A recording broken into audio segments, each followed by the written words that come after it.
नमस्कार। राष्ट्रीय समाचार से मैं अनुपम शर्मा। शुरुआत करते हैं आज की बड़ी खबरों के साथ। पहले एक नजर आज की हेडलाइंस पर। लेकिन पासवान ने कहा मुख्यमंत्री नीतीश कुमार विकास पर ध्यान रहे थे। तेजस्वी ने चर्चा के बीच टोका, मुख्यमंत्री ने उनका पोल खोल दिया। सूरत पुलिस और आरटीओ ने शहर भर में वाहन चेकिंग तेज की। तेज सफेद एलईडी से ड्राइवरों की विजन बाधित, कंपनी फिटेड के अलावा सब गैर कानूनी, लाइसेंस रद्द या वाहन जब्ती तक की चेतावनी। घूसखोर पंडित विवाद, अनूप जलोटा बोले पूरी जाति को बदनाम करना गलत, टाइटल बदलने की दी सलाह, पंडित की जगह घूसखोर पुजारी किया जाए। मसाड़ गांव में प्रेम प्रसंग के बाद हिंसा वीडियो वायरल होते ही पुलिस की कार्रवाई, महिलाओं और युवकों को पेड़ से बांधकर पिटाई। रोहित पवार 9 फरवरी को साझा कर सकते हैं नई जानकारी, संजय राउत बोले महाराष्ट्र से सुनने को उत्सुक, राजनीतिक मतभेदों के बीच भी अजीत दादा को सम्मान। खबरें अब विस्तार से। पटना से बड़ी खबर। कल बिहार विधानसभा में राज्यपाल के अभिभाषण पर चर्चा के दौरान मुख्यमंत्री नीतीश कुमार और विपक्ष के नेता तेजस्वी यादव के बीच बहस तेज हो गई। तेजस्वी यादव ने चर्चा के बीच मुख्यमंत्री को टोका, जिस पर बिहार सरकार के मंत्री लेखेंद्र पासवान ने कहा कि मुख्यमंत्री नीतीश कुमार विकास कार्यों पर फोकस कर रहे थे और बिहार को भारत का सबसे सुंदर राज्य बनाने की बात कर रहे थे। सुनिए उनका बयान। विकसित बिहार के संकल्प को दोहरा रहे थे और जिस प्रकार माननीय मुख्यमंत्री जी ने भारत के अंदर सबसे समृद्ध बिहार कैसे बने, सशक्त बिहार कैसे बनेगा, शक्तिशाली बिहार कैसे बनेगा, विकसित बिहार कैसे बनेगा, इस विषय को रख रहे थे। उसी कड़ी में नेता प्रतिपक्ष ने कुछ टीका टिप्पणी किया और टीका टिप्पणी के क्रम में ही मुख्यमंत्री जी ने उनका पोल खोला और मुख्यमंत्री जी ने तो बड़ी बारीकी से उनकी बातों के रखा कि किस प्रकार तेजस्वी यादव जी के दो बार उन्होंने सत्ता में लिया था और सत्ता में रहकर किस प्रकार गड़बड़ी कर रहे थे और गड़बड़ी करने के बाद किस प्रकार लूट खसोट मचा रहे थे, सत्ताकार मंत्री पद का दुरुपयोग कर रहे थे। इस पर मुख्यमंत्री जी ने कहा था और कई विधायक पर जो चर्चा किया, उन विधायक को मुख्यमंत्री जी कहना था ये उन्हीं के साथ रह के उसी के संरक्षण में, उन्हीं के संरक्षण में रहकर अब कुछ विधायक को तोड़ ममोड़ का भी खेल करना शुरू कर दिए थे। यही बात मुख्यमंत्री को कहना था। अब खबर गुजरात के सूरत से। सूरत में तेज और चुभने वाली हाई एलईडी लाइट लगाने वाले वाहन चालकों पर अब सख्त कार्रवाई शुरू हो गई है। सड़क हादसों पर लगाम लगाने के लिए सूरत पुलिस और आरटीओ ने संयुक्त रूप से सघन वाहन चेकिंग अभियान चलाया है। राष्ट्रीय समाचार की एक्सक्लूसिव ग्राउंड रिपोर्ट में खुलासा हुआ कि बड़ी संख्या में वाहन चालक कंपनी फिटेड स्टैंडर्ड लाइट के बजाय ऑफर मार्केट तेज सफेद एलईडी लाइट का इस्तेमाल कर रहे हैं, जो सामने से आने वाले चालकों और राहगीरों के लिए गंभीर खतरा बन रही है। आरटीओ पुलिस इंस्पेक्टर अंकित शाह ने बताया कि कंपनी द्वारा तय मानकों के अलावा किसी भी तरह की आफ्टर मार्केट एलईडी लाइट लगाना कानूनी अपराध है। मोटर व्हीकल एक्ट की धारा 182 के तहत पिछले एक महीने में करीब 250 वाहन चालकों पर कार्रवाई की गई है, जिसमें 5,000 रुपए का जुर्माना और रोड सेफ्टी के तहत 1,000 रुपए का अतिरिक्त दंड यानी कुल 6,000 रुपए वसूला जा रहा है। अधिकारियों के अनुसार CMBR नियमों के तहत केवल AIS 009 और AIS 010 मानकों के अनुरूप लाइट ही वैध है। सूरत ट्रैफिक पुलिस के सहायक पुलिस आयुक्त ने बताया कि पुलिस कमिश्नर अनूप सिंह गहलोत के निर्देश पर यह अभियान चलाया जा रहा है और बार बार नियम तोड़ने वालों के खिलाफ लाइसेंस रद्द करने या वाहन जब्त करने तक की कार्रवाई की जा सकती है। पुलिस ने जनता से अपील की है कि सड़क सुरक्षा को ध्यान में रखते हुए अवैध एलईडी लाइट तुरंत हटाएं, क्योंकि सुरक्षित सफर की सबसे बड़ी गारंटी नियमों का पालन ही है। आइए देखते हैं कि सूरत से अमित राजपूत की ग्राउंड जीरो रिपोर्ट। शहर की अगर बात की जाए तो सूरत शहर में इस वक्त हम सूरत शहर के वाई जंक्शन पर उपस्थित और सीधी तस्वीरें देख सकते हैं कि सूरत पुलिस के साथ साथ आरटीओ जो विभाग है वो कुछ गाड़ियां चेकिंग करने के लिए यहाँ पर खड़ी है। तो हम सबसे पहले जो आरटीओ के अफसर हैं सबसे पहले उनसे बात करने की कोशिश करेंगे कि जो पूरा मामला क्या है, क्योंकि इस बार जो सूरत पुलिस है और आरटीओ दोनों साथ में जुड़ी हुई है। तो सर, इस बार किस तरह की चेकिंग की जा रही है, आरटीओ इसमें किस तरह से बांटता है? ये स्पेसिफिकली ड्राइव जो है वो जो व्हीकल में अनऑथराइज हेडलाइट यूज़ करते हैं, जो कंपनी द्वारा तो लाइट दी हुई जाती है उसको चेंज करके कुछ एलईडी लगाते हैं, कुछ हाई इंटेंसिटी एलईडी लगाते हैं, उनके विरुद्ध कार्यवाही हम लोग आज स्पेशल ड्राइव के थ्रू कर रहे हैं। सर, इस ड्राइव की अगर बात की जाए तो क्या कुछ दंड है और आरटीओ इस पर आगे किस तरह से कार्रवाई करेंगे? ऐसे जो वाहनों में अनधिकृत तरीके से हेडलाइट का कुछ चेंज करते हैं तो उसमें मोटर वाहन जो नियम है उसकी तरह 182 की कलम के हिसाब से 5,000 रुपये की दंड की जोगवाई है और 6 महीने तक की कैद की सजा भी हो सकती है। सीएमवीआर नियमों के अगर माने तो किस तरह की लाइट्स आप लगा सकते हैं और किस तरह की लाइट नहीं लगा सकते, कितनी कैपेसिटी होती होगी? सेंट्रल मोटर व्हीकल रूल्स के जो प्रोविजन है उसमें एआई स्टैंडर्ड होता है और एआई 010 स्टैंडर्ड है वो हेडलाइट्स के लिए नियत किए गए हैं। उसके हिसाब से जो कंपनी द्वारा अधिकृत की हुई है वही लाइट आप लगा सकते हैं, उसके अलावा आप लाइट में कोई भी प्रकार का चेंज नहीं कर सकते हो। डीलरों की बात की जाए, जो व्हीकल डीलर्स है उनको किस तरह के निर्देश दिए जाते हैं? अगर उनके खिलाफ अगर कोई मामला इस तरह का सामने आता है तो किस तरह से कार्रवाई करते जो व्हीकल डीलर है वो भी कुछ इस तरह से अनधिकृत तरीके से कोई भी लाइट चेंज नहीं कर सकते हैं और अगर ऐसा कोई मामला ध्यान में आता है तो उनका टीसी जो होता है ट्रेड सर्टिफिकेट वो सस्पेंशन तक की भी कार्रवाई हो सकती है। सर एक मूल बात करें तो एलईडी लाइट नापने के लिए एक लक्स मीटर का उपयोग होता है, आरटीओ के पास है, और उस लक्स मीटर का उपयोग जो है वो किस तरह किया जाता है? लक्स मीटर का उपयोग लाइट की इंटेंसिटी नापने के लिए होता है पर वो लैब कंडीशन में ही काम करता है, जो एक्यूरेटली रिजल्ट देता है वो लैब कंडीशन में देता है। तो जब हम रोड पे चेकिंग करते हैं तो उस टाइम पे लक्स मीटर इतना यूजफुल नहीं रहता है, उससे हो सकता है कि परिणाम है वो कुछ अल्टरेशन हो सके आ सकते हैं, इसलिए उसका लक्स मीटर का उपयोग इस तरह से नहीं किया जा सकता है। आपने दंड की जोगवाई की बात की, अगर उसके बावजूद भी जो मोटर व्हीकल है अगर वो अपना रवैया नहीं बदलते हैं, आपने दंड किया फिर से वो लोग वही लाइट लगा के घूमते हैं, तो आगे आरटीओ किस तरह से काम करेगी? आरसी बुक को लेकर, उनके लाइसेंस को लेकर, इसमें क्या कुछ रोल करेगी आरटीओ? अगर इस तरह के दंड कंटिन्यूसली अगर वो वही के व्हीकल में आता है तो उसका आरसी सस्पेंड करने की भी जोगवाई कायदे में है, उस तरह की कार्यवाही भी आगे आरटीओ करेगी। फिलहाल आपने आरटीओ के जो इंस्पेक्टर हैं अंकित शाह, उनको सुना, और हम आने वाले समय में अब जो यहाँ पे ट्रैफिक पुलिस है इनसे भी बातचीत करने की कोशिश करेंगे कि जो ट्रैफिक पुलिस के जो अफसर हैं और ट्रैफिक पुलिस इसमें किस तरह से कार्य करेगी। तो जो यहाँ पे ट्रैफिक अफसर मौजूद है, साथ ही साथ आप तस्वीरें देख सकते हैं कि किस तरह से जो आरटीओ और ट्रैफिक पुलिस साथ में मिलकर काम कर रही है। तो हमारे साथ जो यहाँ के असिस्टेंट पुलिस कमिश्नर है वो जुड़े हुए हैं। सर, इस तरह एक बार फिर आरटीओ के साथ साथ ट्रैफिक पुलिस काम कर रही है, किस तरह से एलईडी लाइट को चेक करें?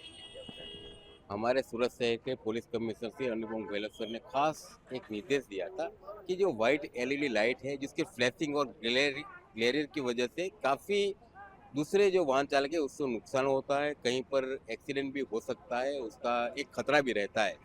इसके आधार पर पुलिस डिपार्टमेंट और आरटीओ विभाग के साथ हमने यहाँ एलईडी जो वाइट लाइट बोलते हैं जो ग्लेयरिंग होती है और काफ़ी ज़्यादा नुकसान करती है उसका वाहन चेकिंग रखा गया है। हम लोग इसके आइडेंटिटी के लिए अलग विभाग से अभी स्क्वाडा और अलग कई कंपनी के लोग हैं जो इजीली आइडेंटिफाइड कर सकते हैं कि ये लाइट अपने हानिकारक है, ऐसे को आइडेंटिफाइड करके उसके खिलाफ सेंट्रल मोटर व्हीकल एक्ट 82 के मुताबिक कार्यवाही कर रहे हैं और ये लगातार ऐसा वाहन चेकिंग चालू रहेगा और आज आइडेंटिफाइड करके वाई जंक्शन पर ये कार्यवाही चालू। कौन सी एलईडी लाइट और हेडलाइट लीगल है, और आने वाले समय में अगर बात की जाए आफ्टर मार्केट एलईडी लाइट जो मिलती है उसके लिए पुलिस किस तरह से कार्रवाई करेगी? अब बिल्कुल जैसे इसमें नॉर्म बना रहता है और इंडस्ट्री का सर्टिफिकेट भी लेना रहता है, AIO के एक नॉर्म है अभी 9 और 10 चल रहा है, इसके हिसाब से वो लाइट लगाना होता है। उसके लिए काफ़ी सारे मेजर्स होते हैं और आरटीओ के पास इसके आधार पर चेकिंग करने का इंस्ट्रूमेंट भी रहता है।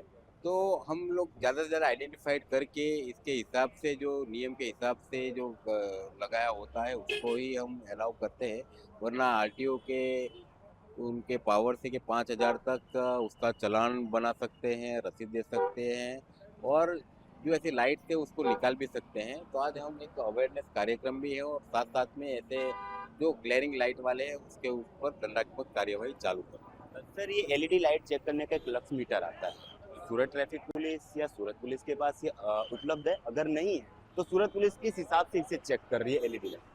हम ज़्यादातर लाइट का जो भी प्रॉब्लम्स है और वाइट लाइट और ग्लेयर एलईडी वाइट लाइट बोलते हैं उसको हम आरटीओ विभाग के साथ संकलन में रह के काम करते हैं और नहीं भी होता है तो जो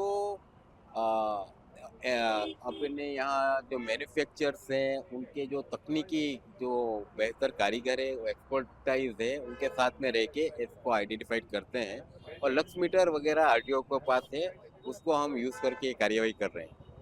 सर अगर बात की जाए नियम कानून बनते हैं। पिछले कई वर्षों से सूरत पुलिस, सूरत ट्रैफिक पुलिस इस पर कार्रवाई कर रही है, लेकिन कुछ दिन करने के बाद बंद हो जाती है। लेकिन इस एलईडी लाइट की वजह से हादसों में काफी बढ़ोतरी हुई है। तो क्या सूरत पुलिस दंड के सिवाय उनके जो लाइसेंस है, आरसी बुक है, उस पर भी कड़ी कार्रवाई करेगी? ऐसा कोई कायदा में प्रावधान नहीं है, लेकिन अगर दंडात्मक हैवी अगर पेनल्टी आता है तो नेचुरली उसमें फर्क आएगा, और अगर कोई चीज से हादसा हो जाता है तो बट नेचुरली उसके खिलाफ एफआईआर भी हो सकती है। सर आपने हादसे की बात की, हादसा टालने के लिए सूरत ट्रैफिक पुलिस और सूरत पुलिस किस तरह का अवेयरनेस कार्यक्रम करेगी? 100% अभी हम जो आप देख रहे हैं कि सभी आरटीओ और पुलिस विभाग ऐसे वाहन चालकों को आइडेंटिफाइड करके उसके साइट पर भी ले जा रहे हैं, और उसमें जो हैवी पेनल्टी आती है 5,000 से लेके 10,000 तक की, इसके लिए हम उसको अवेयर भी करते हैं और इसको सोशल मीडिया पे भी बताते हैं कि भाई ऐसा करने से बहुत दूसरों को तो इफेक्ट होता ही है, आप इग्नोर करेंगे तो दूसरों को जान भी जा सकता है, तो इसके लिए इसका खिलाफ दंडात्मक मीन्स एफआईआर भी हो सकता है, ऐसा करके हम बता रहे हैं। जी बिल्कुल, सूरत आरटीओ के साथ साथ सूरत ट्रैफिक पुलिस इस वक्त कार्यवाही में जुड़ी हुई है। तो कहीं ना कहीं जब सूरत आरटीओ ने कहा है अगर यदि कार्यवाही की जा रही है, अगर वह कार्यवाही से नहीं मान रहे हैं, तो आने वाले समय में उसका आरसी बुक, लाइसेंस, ये सारी चीजें भी सस्पेंड हो जाएंगी और वाहन भी जब्त किए जाएंगे। और दूसरी तरफ लक्स मीटर की बात की जाए, लक्स मीटर उपलब्ध नहीं है। सूरत आरटीओ ने जिस तरह से बताया कि वो एक लेप परीक्षण के तौर पे वो काम आता है, उस वक्त हम उसे यूज करते हैं। लेकिन फिलहाल जो हम लाइट्स देख रहे हैं वो आफ्टर मार्केट है या उनको कंपनी ने लीगल लगा कर दिए हैं, क्योंकि कंपनी कभी भी ऐसे लाइट, एलईडी लाइट्स है वो लीगल लगा कर नहीं देती है। तो ये लोग कहीं ना कहीं आफ्टर मार्केट इन सारी चीजों पर लगवाते हैं एलईडी लाइट। और इस वक्त आप सीधे तौर पर देख सकते हैं कि किस तरह से इनके पास लाइट लगी हुई है, लेकिन इन्होंने शो ऑफ करने के लिए नीचे दूसरी एलईडी लाइट लगा कर रखी हुई है। तो यही वो चीजें हैं जिनका जानलेवा खतरा सामने से आने वाले मोटरों पर पड़ता है, और इसकी वजह से कई सारे हादसे भी हैं वो सामने आते रहते हैं। तो कहीं ना कहीं इन सारी चीजों को लेकर जिस तरह से वाहन व्यवहार निगम ने जिस तरह से कार्यवाही करने के आदेश दिए हैं, और उन्हीं सारी चीजों को लेकर इस वक्त आप देख रहे हैं कि सूरत पुलिस के साथ साथ जो वाहन चालक है, वाहन ड्राइवर है, वह कुछ रजुआत करते भी नजर पड़ रहा है कि हमने हेडलाइट नहीं लगाई है। तो हम उन्हीं से सीधी बात करते हैं। जी सबसे पहले तो आप बताइए, आपने ये हेडलाइट लगाई है, साथ ही साथ में आपने नीचे हेडलाइट लगाई है, उसका कारण क्या रहेगा? ये फॉरेस्ट की गाड़ी है। अच्छा, ये लैंप उड़ गया है, उसके लिए चालू है, लैंप डालना है। लैंप उड़ गया है तो उसके लिए तो और भी सारी एलईडी लाइट्स होती हैं, वो भी आप लगा सकते हो, लेकिन ये लाइट्स क्यों? અને આ ગાડી મારી નથી દાદા, ફોરેસ્ટની ગાડી છે લગનમાં જ। जी बिल्कुल, देखिए ये कह रहे हैं कि ये फॉरेस्ट की गाड़ी है जिसकी वजह से उन्होंने ये लाइट लगाई हुई है। तो कोई भी विभाग हो, कोई भी कर्मचारी हो, अधिकारी हो, उन्हें इस तरह से एलईडी लाइट्स लगाने की परमिशन नहीं दी जाती। लेकिन कहीं ना कहीं जो सरकारी अधिकारी हैं, सरकारी कर्मचारी हैं, उसके जो लोग रहते हैं वो शो ऑफ करने के लिए ये सारी चीजें करते रहते हैं। तो आने वाले समय में सूरत पुलिस और आरटीओ द्वारा आगे क्या कुछ कार्यवाही होगी, इसके लिए भी हमेशा नजर बनाए रखे हैं। कैमरामैन राकेश राजपूत के साथ मैं अमित राजपूत, राष्ट्रीय समाचार, सूरत। फिल्म घूसखोर पंडित के टाइटल को लेकर जारी विवाद के बीच मशहूर गजल गायक अनूप जलोटा का बयान सामने आया। उन्होंने कहा कि पंडित शब्द धर्म और जाति से जुड़ा है, ऐसे में किसी पूरी जाति को घूसखोर बताना गलत है और इससे लोगों की भावनाएं हाथ हो सकती हैं। जलोटा ने सुझाव दिया कि विवाद से बचने के लिए फिल्म के नाम में थोड़ा बदलाव कर घूसखोर पंडित की जगह घूसखोर पुजारी किया जा सकता है। उनका कहना है कि पुजारी कोई जाति नहीं है, बल्कि पूजा करने वाला व्यक्ति होता है। इसलिए इस तरह के बदलाव से अनावश्यक विवाद को काफी हद तक कम किया जा सकता है। आइए सुनते हैं अनूप जलोटा जी ने इस बारे में क्या कहा। फिल्म के टाइटल घूसखोर पंडित पर, तो विवाद तो इस पर थोड़ा होना ही है, क्योंकि पंडितों को अच्छा नहीं लगेगा सुन के। तो मेरे ख्याल से इसमें अगर एक छोटा सा चेंज हो जाए, क्योंकि पंडित जो है वो तो धर्म है, जाति है, किसी जाति को कैसे कह सकते हैं ये घूसखोर है। इसमें एक ज़रा सा छोटा सा इसमें एक चेंज आ जाए कि घूसखोर पुजारी, अब अगर घूसखोर पुजारी हो गया तो पुजारी तो कोई भी हो सकता है, पुजारी मैं भी हो सकता हूँ, हमारा ड्राइवर है वो भी पूजा कर रहा है तो वो पुजारी हो सकता है। तो पुजारी कोई एक व्यक्ति नहीं है, कोई जाति नहीं है, पुजारी कोई धर्म नहीं है, जो पूजा कर रहा है वो पुजारी है, ख़त्म बात।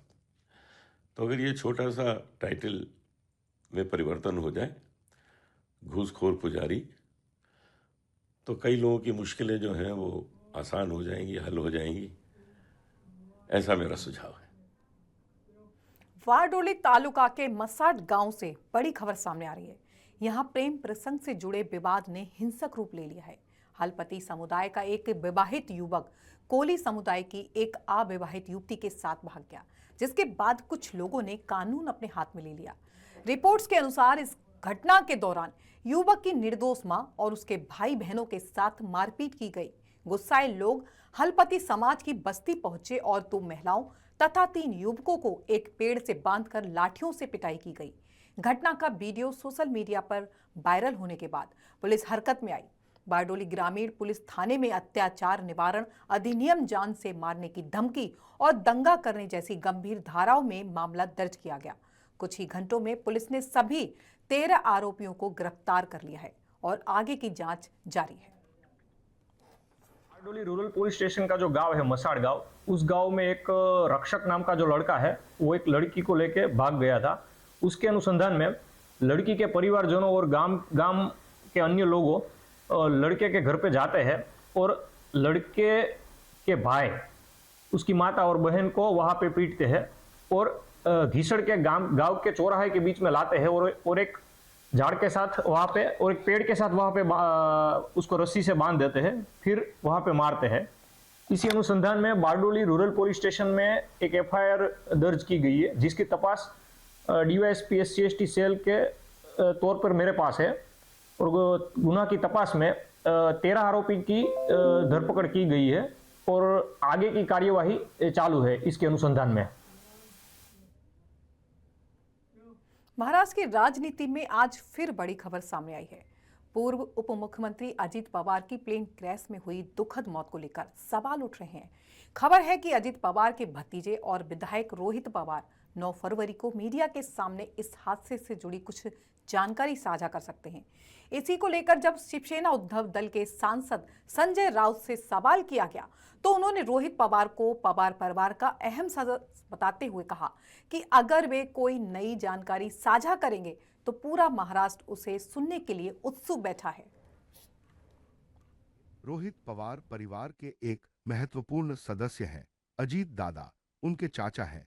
ऐसे व्यक्ति जिनमें रहस्यों को खोजने की क्षमता है और जिनके पास घटनाओं के पीछे महत्वपूर्ण जानकारियां होती हैं, उनमें रोहित पवार भी शामिल हैं। यदि वे कोई नई जानकारी सामने लाने जा रहे हैं तो महाराष्ट्र उसे सुनने के लिए उत्सुक है। राजनीतिक मतभेद अपने जगह है, लेकिन अजीत दादा महाराष्ट्र के कुशल, सक्षम और सम्माननीय नेता थे। ऐसे नेता का असमय और दुखद निधन होना और उसके पीछे संदेह उठना बेहद गंभीर है। मैं खुद भी इस मामले में रोहित पवार से बात करूंगा।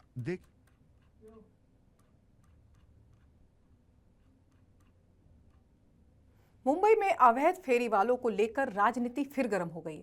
बीजेपी नेता किरीट सोमैया ने बांग्लादेशी मुस्लिम फेरीवाला मुक्त मुंबई अभियान की शुरुआत की है और प्रशासन के साथ मिलकर कार्रवाई तेज करने का ऐलान किया है। मुलुंड से अभियान की शुरुआत करते हुए उन्होंने बताया कि बीजेपी नगर सेवक, पुलिस और महानगर पालिका के अधिकारी इस मुहिम में शामिल हैं। सोमैया ने साफ कहा कि रेलवे स्टेशन से 100 मीटर के दायरे में किसी भी फेरी वाले को बर्दाश्त नहीं किया जाएगा। उन्होंने आरोप लगाया कि मुंबई में मुंब्रा बांग्लादेशी माफिया नहीं चलाएगा और मुलुंड क्षेत्र को पहले ही साफ किया जा चुका है। उन्होंने दावा किया कि अगले 15 दिनों में भांडुप, कांजुरमार्ग, ब्रिक्रोली, घाटकोपर और विद्या विहार जैसे इलाके भी फेरी वाला मुक्त होंगे। इस बयान के बाद शहर में अवैध फेरी वालों और प्रशासनिक कार्रवाई पर बहस तेज होने की संभावना बताई जा रही है। बांग्लादेशी मुस्लिम फेरीवाला मुक्त मुंबई अभियान आम्ही सुरू केलंय। आज मुलुंडमध्ये भाजपचे सगळे नगरसेवक, मनोज कोटक, विहीर कोटेचा, पोलीस महापालिकेचे सगळे अधिकारी, आम्ही स्टेशन पासून 100 मीटर एकही फेरीवाला नको, मुंब्रा बांगलादेशी माफिया नको. आज आपण पाहतायत मुलुंडच्या आसपासचा परिसर स्वच्छ शुद्ध करण्यात आला आहे. मुलुंड, भांडूप, कांजूर, विक्रोली, घाटकोपर, विद्याविहार पुढच्या 15 दिवसात हे सगळा एरिया बांगलादेशी मुस्लिम फेरीवाला मुक्त मुंबई झालं असेल. अब खबर यूपी के गोंडा से। गोंडा में कथावाचक श्री कौशिक जी महाराज ने लव जिहाद को लेकर अपने विचार व्यक्त किए। उनका कहना है कि वर्तमान में जो घटनाएं हो रही हैं उससे हिंदू खतरे में है और यह भारतीय सनातन संस्कृति के लिए विपरीत है। उन्होंने माता पिता पर भी निशाना साधा और कहा कि कुछ परिवार अपने बच्चों को सही संस्कार नहीं दे रहे। इसी दौरान कौशिक जी ने मुस्लिम धर्मगुरु मौलाना शहाबुद्दीन की उस मांग को भी सराहा जिसमें उन्होंने गाय को राष्ट्रीय पशु घोषित करने की बात कही थी। कौशिक जी ने कहा कि वे मौलाना का बहुत सम्मान करते हैं और यह दिखाता है कि आज भी मुस्लिम समाज में सनातन संस्कृति का आदर करने वाले लोग हैं। उन्होंने गौमाता को लेकर भी अपनी राय दी और कहा गौमाता को सिर्फ राष्ट्रीय पशु नहीं बल्कि राष्ट्र माता माना जाना चाहिए क्योंकि यह केवल एक पशु नहीं है। मैं कहना चाहूंगा राष्ट्र पशु नहीं, गौ माता को राष्ट्र माता माना जाए, वो पशु में है ही नहीं, गैया मैया है, ये देवताओं की भी माँ है और सगरे देवता इसमें भैया विराजित हैं। ये चलता फिरता अस्पताल है, गौमूत्र लेने वाले लोग बीमार नहीं होते। मेरी कोई जांच करा ले, मुझे कोई बीमारी नहीं है, गौ माता का दूध और गौ माता का गौमूत्र पी, उसके प्रमाण में हमें कोई डॉक्टर हूँ आप बुला लीजिए, 1% भी कोई बीमारी नहीं है। अन्न खाता नहीं, दूध पीता हूँ, गौमूत्र पीता हूँ, स्वस्थ हूँ मैं बिल्कुल एकदम। तो इसमें मैं कोई अपनी बड़ाई नहीं कर रहा हूँ, मैं गौ माता का महत्व बता रहा हूँ। जिन्होंने बोला है कम से कम उनके मुंह से तो निकला है राष्ट्र पशु, मैं तो उनका सम्मान करता हूँ कि उन्होंने गौ माता के प्रति ऐसे शब्द बोले हैं, मैं उनका बड़ा आदर करता हूँ। हाँ बिल्कुल, ये माता पिता की कमी है, सब इसमें माँ बाबूजी की कमी है, इतने संस्कार नहीं दे रहे। मेरी तो बहन गई ही नहीं, मेरा तो परिवार गया ही नहीं, क्योंकि हमारे माँ बाप ने हमें ऐसे संस्कार दिए। जब माता पिता अपने बच्चों को संस्कार नहीं देंगे तो एक व्यक्ति के पीछे एक पुलिस वाला कहाँ से चल करके आएगा। तो ये अपने माता पिता को, गार्डियंस लोगों को ये चाहिए कि अपने बच्चों, माली भाई यदि बगीचा ना देखे तो बगीचा खत्म हो जाएगा। जो माता पिता अपने बच्चों को नहीं देखेंगे तो उसके परिणाम तो यही निकलेंगे। तो मैं ये कोई आवेश में बात नहीं कह रहा हूँ, जितने भी अभिभावक हैं, माँ बाबूजी हैं, मैं आप सबको कहूँगा, उनको कहूँगा कि हमारी बेटियां हैं, हमारी बहन है, हमारे बच्चे हैं, इनको संस्कार दें, इनको बताएं। और आज हिंदू बहुत ज्यादा खतरे में हैं इन सब चीजों को देख करके, और जो ये हो रहा है और ये भारतीय सनातन संस्कृति के बहुत ही ज्यादा विपरीत है।